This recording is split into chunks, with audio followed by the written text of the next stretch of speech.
අපි බලමු මේ මොහොතේදී ඝන දෙවියන් ඔයාගේ ආදරයට ලබා දෙන පණිවිඩය මොකක්ද කියලා. ඝන දෙවියන් මේ මොහොතේදී ඔයාගේ ආදරයට ලබා දෙන පණිවිඩය මොකක්ද කියලා අපි බලමු.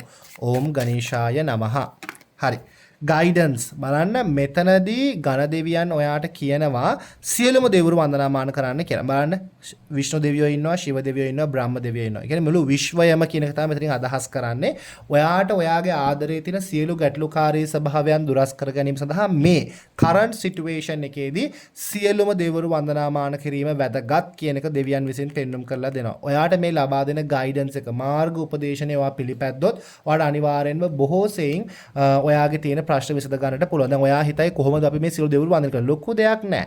ඔයාට තියෙන බුදුන් වන්දලා හරි ඔයාගේ ආගමානුකූලව හරි ඔයා දෙවියන්ව සිහිපත් කරලා ඔයා මොකක් හරි අද දවසේ එක පිනක් සිද්ධ කරලා ඒ පින හැමෝටම ඔයා හොඳට මතක් කරන්න. ශිව දෙවියන්ට, පාර්වතී මෑණියන්ට, විෂ්ණු දෙවියන්ට, ලක්ෂ්මී මෑණියන්ට, බ්‍රහ්ම දෙවියන්ට, සරස්වතී මෑණියන්ට, කතරගම දෙවියන්ට, වල්ලි අම්ම තේවානිට අන්න එහෙම හැම දෙවියන්ගම නම් එකින් එක කියලා ඒ සියලු දෙනාට මගේ සියලු පින් අනුමෝදන් කරමි.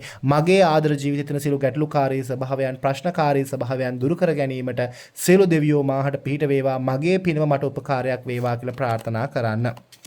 ඒ වගේම තමයි ඔයාට කියන ඔයාගේ ආදරයේ මේ මොහොතේ තියෙන ප්‍රශ්නය, මේ මොහොතේදී තියෙන ගැටලුව ඔයාට තේරුම් ගන්න කියන එක අන්ඩර්ස්ටෑන්ඩින් කියන එක ඇවිල්ලා තියෙනවා. අහසත් ඔයාට කියනවා ඔයා අනිවාර්යෙන්ම ඔයාගේ මේ මොහොතේදී මේ වෙලාවේ තියෙන ප්‍රශ්නය තේරුම් අරගෙන දෙවියන්ගෙන් උදව් උපකාර ඉල්ලීම වැදගත්. වගේම තමයි ඔයාට මේ අවස්ථාවේදී හම්බ වෙලා තියෙන දේ සතුටෙන් බාර ගන්න කියන එකත් ඝන දෙවියන් ඔයාට පැහැදිලි කරලා දෙනවා. ඉතින් ඒ නිසාවෙන් ඝන දෙවියන්ගේ මේ පණිවිඩය ඔයා මගහැරව ගන්නේ නැතුව ඔයාගේ ආදරයට ළඟා කරගන්න. ඔයාට අනිවාර්යෙන්ම ඔයාගේ ආදර ජීවිතයේ තියෙන ගොඩක් දේවල් සුබ අතට වෙනස් කර ගැනීමට හැකියාව, ශක්තිය සහ වාසනාව දෙවියන් හරහාම, විශ්වයේ හරහාම දිනා ගැනීමට පුළුවන්. දෙවියන් වන්දනාමාන කරනවා කියලා කියන්නේ විශ්වයත් සමග උපකාර ලබා ගන්නවා හා සමාන කටයුත්තක්.